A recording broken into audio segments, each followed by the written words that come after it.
By the way, it must be said, credit should be given to the presidential administration.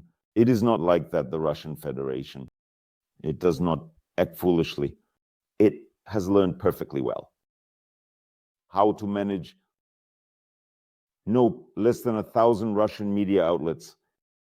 And now the presidential administration is capable of regulating not only the content, not only the material, but even the intonations with which one should speak.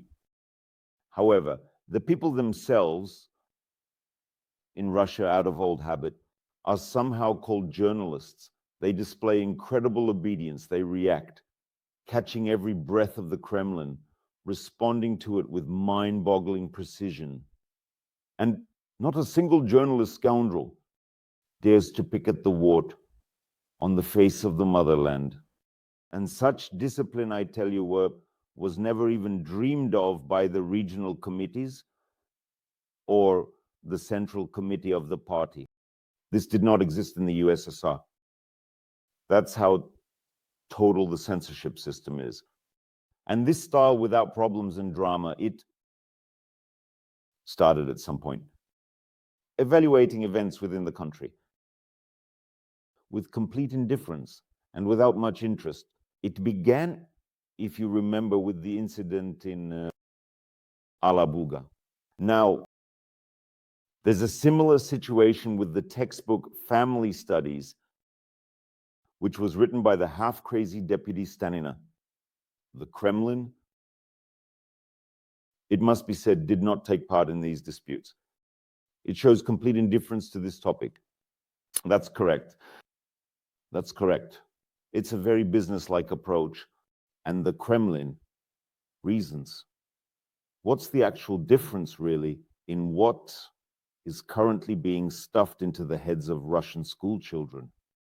Education is an empty formality, and it doesn't matter what exactly will be in those brains, which are destined to splash the ruins of Donbass anyway. In any case, these so-called graduates won't have to decide anything or influence anything.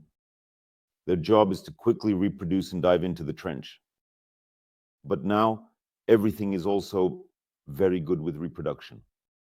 The promise of 100,000 rubles to little fools, schoolgirls, for pregnancy has really livened up the school restrooms. High school boys are getting girls pregnant during breaks for just 30% of the conscription amount. That is, we see that the press has generally learned to skillfully tune the media to the desired waves. But by the way, these media have been proclaiming for so long about the return of Western brands to Russia, and how now Mercedes and Chanel, like poodles that have wet themselves, are standing at the borders of Russia in line to come back. And everyone felt relieved. Everyone felt at ease. Everyone believed an idyll was established. And even a certain reason for additional pride emerged. And indeed, today the celebration was spoiled. Very inconveniently, it poked its gloomy snout. The Ministry of Finance. Who asked them to do that? Such a celebration was ruined. A deputy minister with a sour voice announced that in reality, there is not a single application for return from any brand, but applications for exiting Russia continue to come in. Exiting is not so simple because the Kremlin has devised and perfected a mechanism of absolute robbery of those who enriched and brightened the Russian market, who honestly paid taxes until, in general, it became clear to everyone what kind of state this is and that dealing with it is impossible. And yes, the exit is indeed not easy. It is associated with huge losses in the open banditry of the Kremlin,